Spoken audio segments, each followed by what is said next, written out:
The 2024 Selection Committee has finished seeding and bracketing this year's men's NCAA tournament field. Of the 68 teams, 32 have won their way in. 36 more are about to receive a coveted at-large invitation. Hello and welcome to the NCAA Men's Basketball Championship Selection Show. Alongside Clark Kellogg, Jay Wright, and Seth Davis, I'm Adam Zucker, and we would all like to send our best to our friend and colleague, Greg Gumbel, who will sit out this year's tournament due to family health matters. Greg, of course, has been a fixture of our March Madness coverage for the past quarter century, and we look forward to having him back right here next year. Yeah, I tell you, it's somewhat surreal that he's not to my right. He's been there for a couple of decades, but praying and hoping, Greg, that you will indeed be back in 2025. Every time we met with our team, I just couldn't wait for Greg's face to come up there. I knew it was officially March Madness, and everyone in the room did. So, Greg, we're thinking of you, buddy. We love you. He's been my studio partner for 20 years. He's one of my best friends in the world. He's watching, and he's thinking, stop talking about it. Mr. Zucker, if you please. Indeed. You got it. It is an honor to fill in for Greg today, and we all miss you, buddy. And let's give Greg Gumbel our bracket, huh? Yes. Everybody, let's officially tip off March Madness. Here are the tournament brackets from the NCAA and its corporate champion, Coca-Cola Zero Sugar. We begin in the East region, where the #1 overall seed is the defending national Not shocked. UConn Huskies. Deservedly so.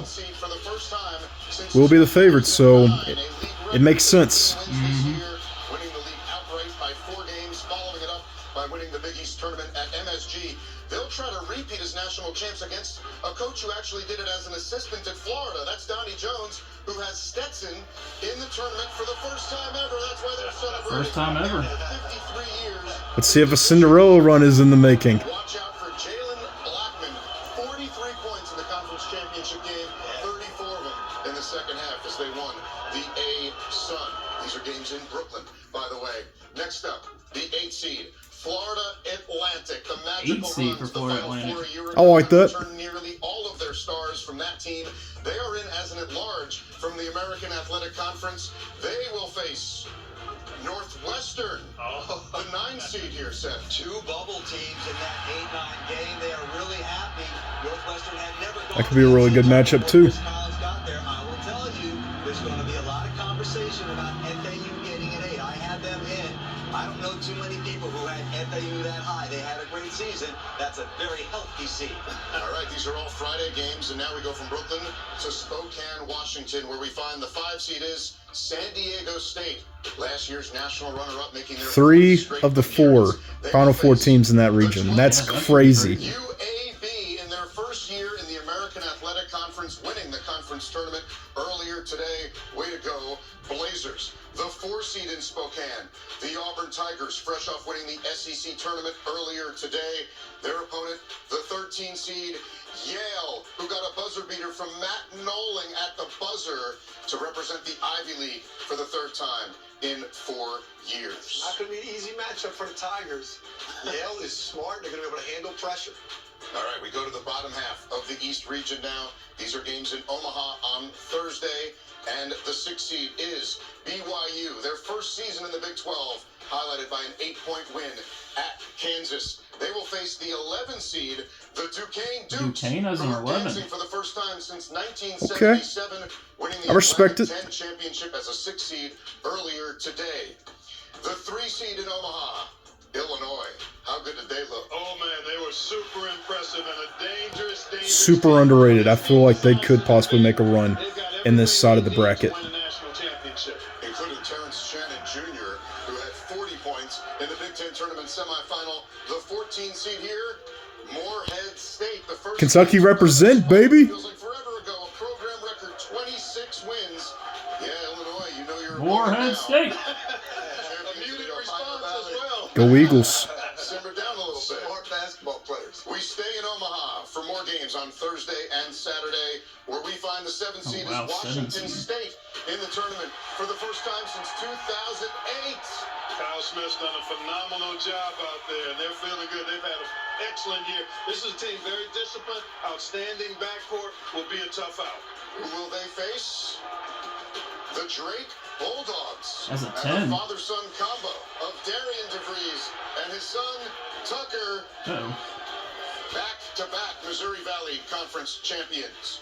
The 2 seed here in the East region, Iowa State, who tore through the Big 12 tournament. Peaking at the right time. The mysteries about whether Iowa State would be a 1 seed there or a 2 seed, but the NCAA bracketing principle says that the overall number 5 cannot be with the overall number 1. That means Iowa State was not even the top number 2 seed. Not the top 2 seed. After an amazing performance against Houston in the Big 12. I think that lack of strength of non-conference, the committee has been adamant about making that a strong contingency for strong criteria for top seed lines. And their opponent, the Jacks, who are in for the second time in 3 years, South Dakota State, the Summit League champs. So as we zoom out and transition back up to the top of this bracket, Seth, what stands out to you? Well, UConn, FAU, San Diego State. What do those guys have in common? They were all in the Final Four. That's right. San As Diego you State said. got there as a Yep. 5 seed last year. Exactly right. It's crazy that they all got matched up in the same region this year.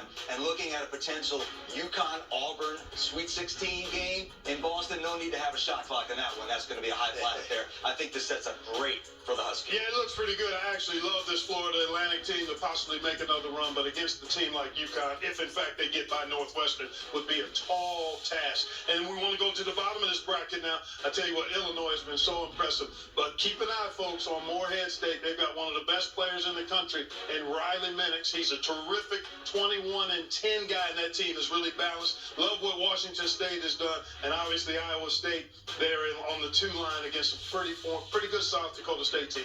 Listen to my man when he talks about Morehead State. He calls these teams. If you really like execution, smart, intelligent basketball, this Washington State Drake game, 2 outstanding coaches, disciplined teams. They're going to run really good offensive stuff. Young coaches, get your note cards out for that game. That's going to be a great one. All right, one region done. Of course.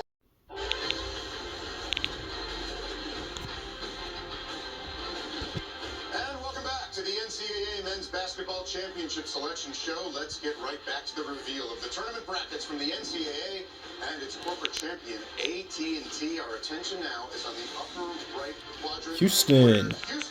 Houston, the number 2 overall seed. Number 1 seed, and they head to the South Region destination. I'm a little worried about them after their performance in their conference tournament, but we'll see if they pick it up. Simpson will have them primed, ready to go. Blowout losses only count for 1 loss, too. They don't do aggregates. I think their fans will make the trip to Dallas, by the way. Yes, first they have to get through 2 games in Memphis, starting against the Longwood Lancers, Big South champions, coached by Griff Aldrich.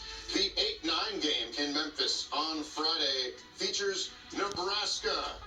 Their first NCAA Nebraska has an tournament 8. since 2014, still looking for their first all-time win, and these guys can shoot the 3. They can score the basketball. They run a beautiful offense, and they've got a number of guys that can make shots.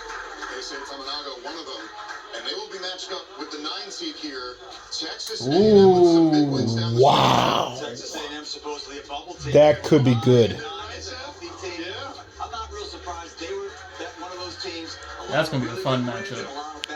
A lot of high scoring in that game, I would imagine. In the SEC tournament clearly put them in. Yeah, 2 wins over Kentucky this year, as well as 1 over Tennessee. All right, now to Friday in Brooklyn on Friday and Sunday, where we find Wisconsin, who just fell in the Big Ten championship game, but this is the highest scoring Wisconsin team since 1994. They just beat Purdue. Yeah, they did, and they have actually played exceptionally well. They had a great start to the season, hit a little bit of a lull, and now they're trending in the right direction, but they got an interesting matchup coming up, partner. Let's see who it is. The 12 seed, James Madison, 31-3. First time since 2013. One of 4 teams with at least 30 wins in the field, and this team has a dynamic duel. Oh, man, that's going to be a tough matchup. Excellent defensive Wow. team. That will be a heck of a matchup and a tough one for the Badgers. I spy a 12-5 upset coming here. I'm taking the Dukes in this one, everybody. They do enter the tournament on a nation's best 13-game winning streak. And from the Dukes, the 4 seed, we go to the Duke right here, the Blue Devils.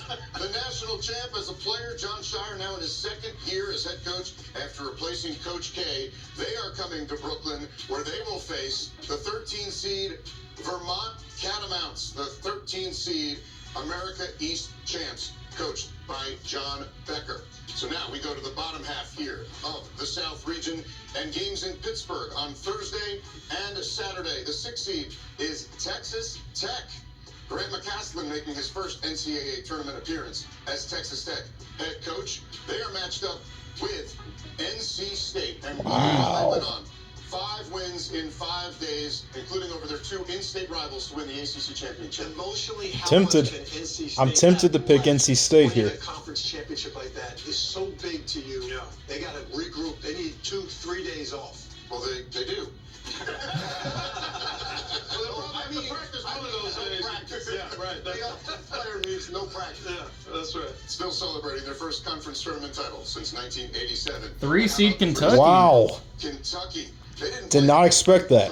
until the beginning of March, Clark. Yeah, that's right. And they're a dangerous team. As a matter of fact, I actually spy a chance to move them to my Final Four without even seeing the rest of the bracket. Well, let's see who they're facing, and it's Oakland. Oakland. Greg Campy in his 40th season there. A 3-14 matchup. I'm not sure if we deserve the 3 seed, but I'll take it. 7-10 matchups in Indianapolis on Friday. The 7th seed, the Gators, who lead the nation in rebounding. They did lose key big man Micah Hanlogton earlier today to a leg fracture. We wish him a speedy recovery. And then here's where it gets interesting. Boise State and Play-in Colorado game. will meet in Dayton on the 10 line. So Colorado bubble team played their way in with that win over Washington State. I am very surprised to see Boise State in the first 4. That means they were one of the last 4 in, even though they had a healthy number of quad 1, went 6-5 in quad 1, 27 in the net, and you're one of the last 4 in. Very interesting. And you wondered if Colorado's lost to Oregon in the Pac-12 championship. And you wondered if the squeezing of the bubble created that. All right, let's see the 2 seed in Indianapolis on Friday, and it is Marquette. Coach Shaka Smart and company awaiting the return of Tyler Kolek to good health. Good to see Marquette still keep that 2 seed because they made a good run. They did. That's right, Jay. They sure did. Tyler Kolek. Now they get them back. They deserve a 2 seed. And who will they face in Indy? The 15 seed WKU.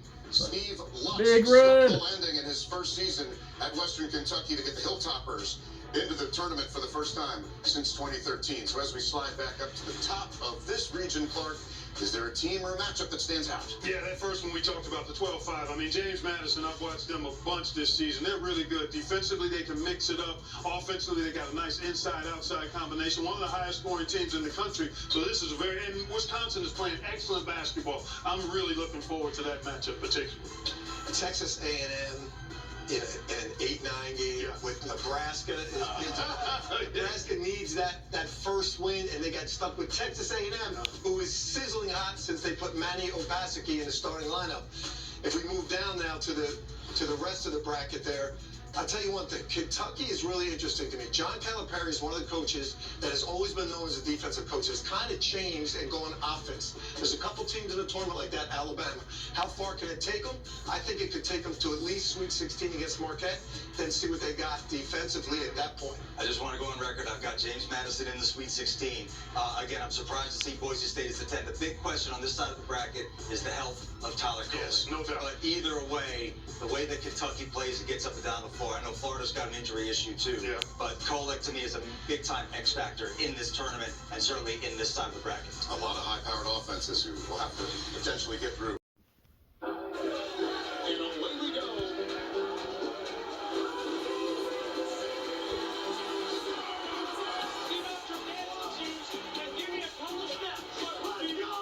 It's time to dance. You want to go dancing, partner? Oh, yes, sir, we do. And the Bulldogs win! The Bulldogs win! Oh, my goodness.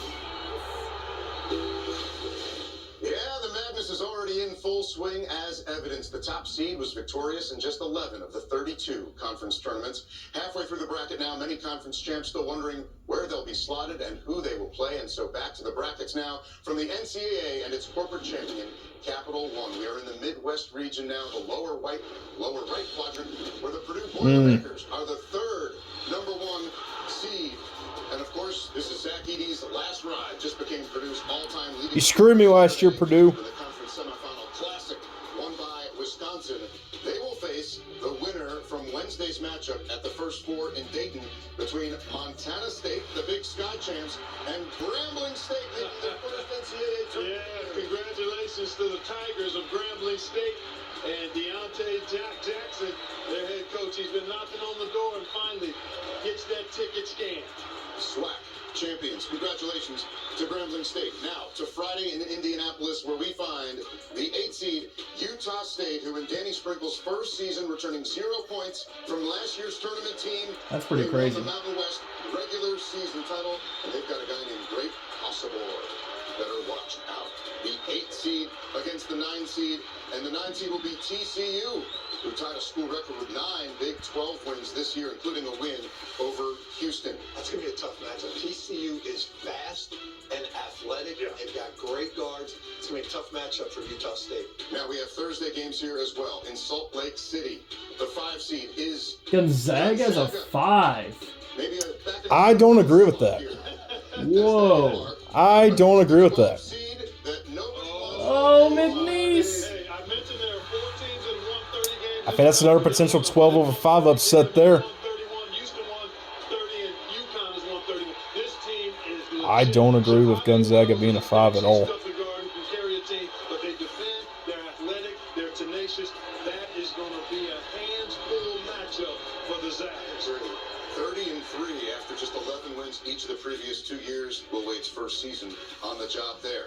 The 4 seed in Salt Lake City, Kansas, an NCAA record 34th consecutive appearance, and they will face Samford, who is in for the first time since 2000. And get ready, Kansas, you're about to face Buckyball. Buckyball, high octane, a lot of threes made.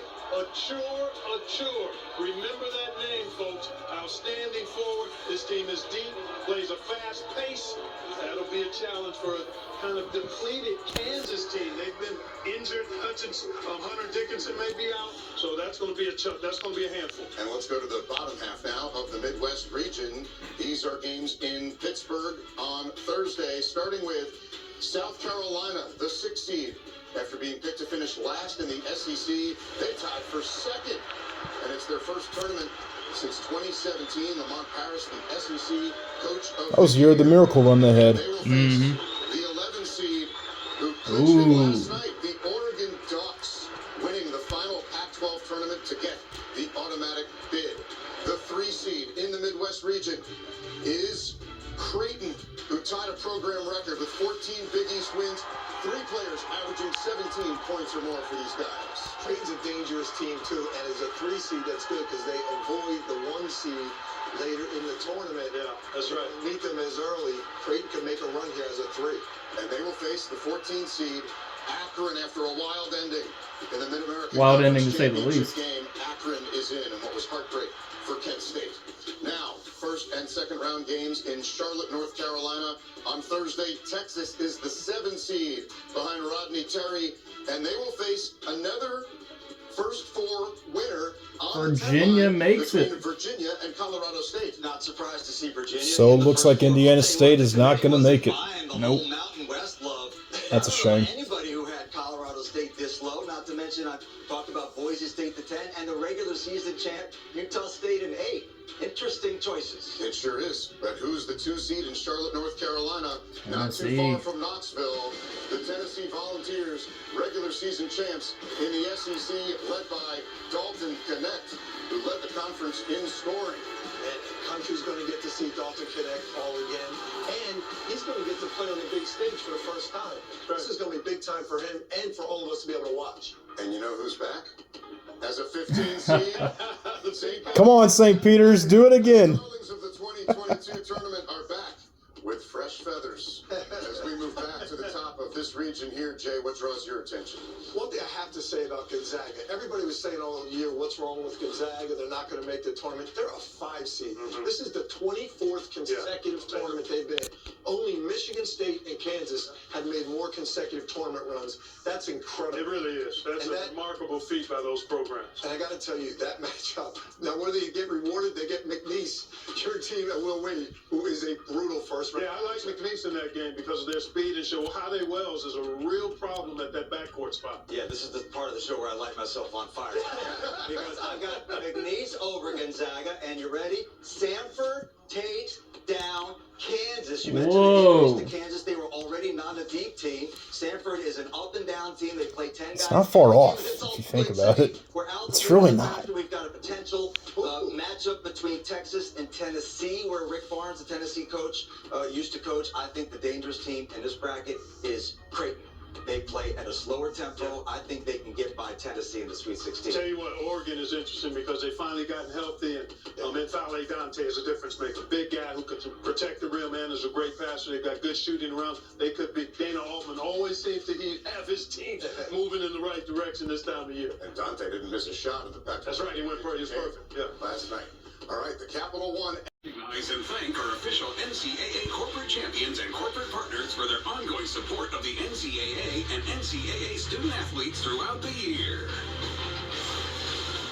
All right, welcome back. 3 brackets down with just 1 to go. Probably still several teams and their fans on the edge of their seats right now as they wait to see if their school makes it into the big dance. That wait is now over. It is time for the final region of the tournament brackets from the NCAA and its corporate champions. We're going to the lower left. North Carolina, yep. UNC. The North Carolina Tar Heels are the 4th number 1 seed, Jay. Makes sense. Steve Clark, he is absolutely right. The committee did not play well with Iowa State's poor non-conference schedule. And so they are the 1 seed, and they are going to Charlotte, and they're also scouting on Tuesday night. Howard from the MEAC in for the 2nd straight year, and they will face Wagner, who's in for the first time since 2003. Just 7 healthy scholarship players as they won the Northeast Conference Championship.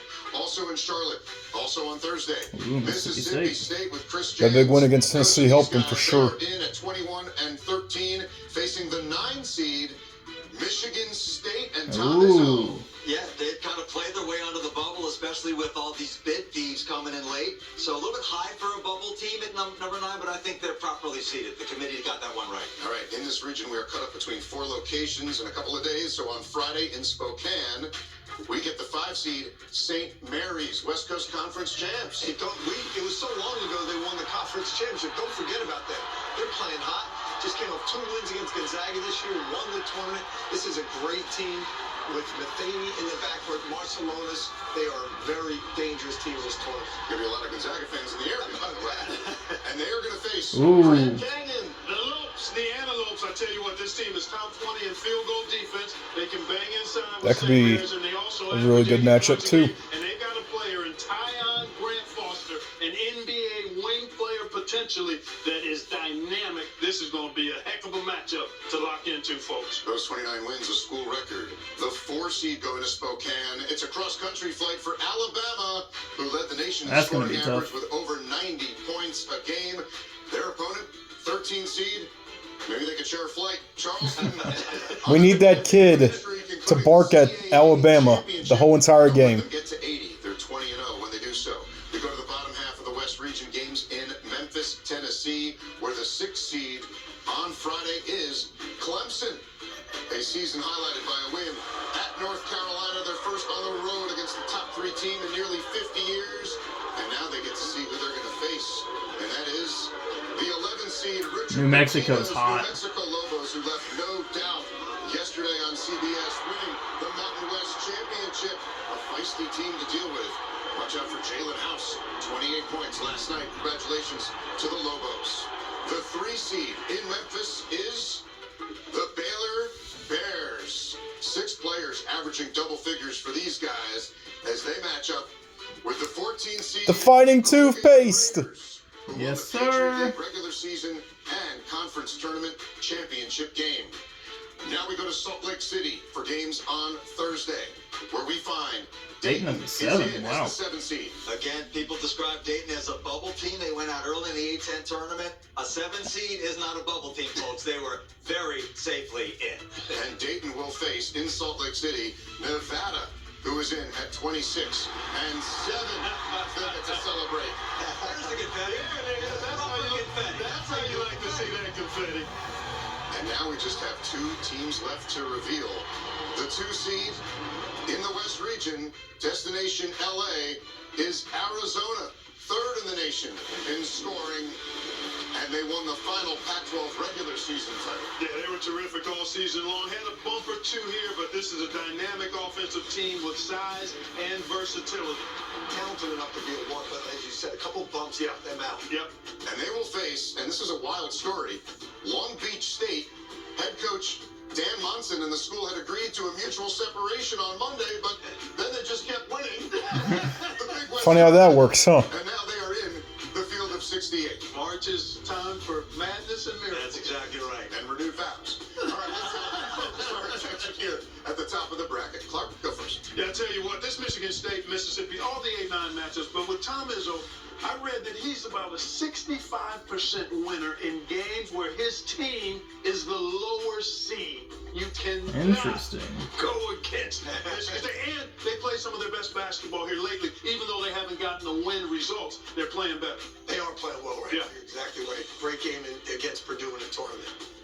Yeah, by the way, how about North Carolina, the job rebounding from last year's disaster to get a #1 seed, where if they go to the Elite Eight, they could play Arizona in what will be called the Caleb Love game, because Caleb Love now playing for Arizona. And Little ground to cover before. yeah, a little bit. I know. You know, I like to look ahead, Clark. But you mentioned about Grand Canyon. They have been to the tournament 3 of the last 4 years. They won the WAC regular season. They won the WAC tournament title. I like them to beat St. Mary's, and I think they're going to beat Alabama because they're going to have the geographic home court advantage out there in Spokane. Let's go to the bottom, see what you got at the beginning of the bottom.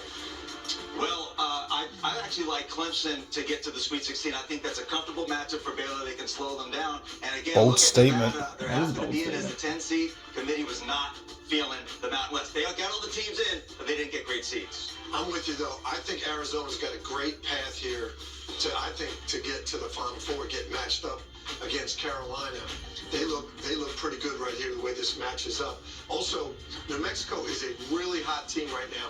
They are rebounding. They get the 3 guards, House, Dent, Mashburn, but they are rebounding extremely well. They're scary. Very scary. All right, guys, the breakdown of the conferences that earned multiple bids looks like this, and you just You gotta mentioned see the bubble. The Mountain West, the Big 12, and the SEC leading the way with 8 teams. The Mountain West places 6 squads in the field, topping their most ever. How about that 3 next to the Big East? I mean, that's a huge story. Man, Oklahoma didn't St. make John's, it. Seton Forgot Hall. about St. them. John's isn't even among you gotta feel bad for Indiana State, man. And St. John's not making it either. Yep.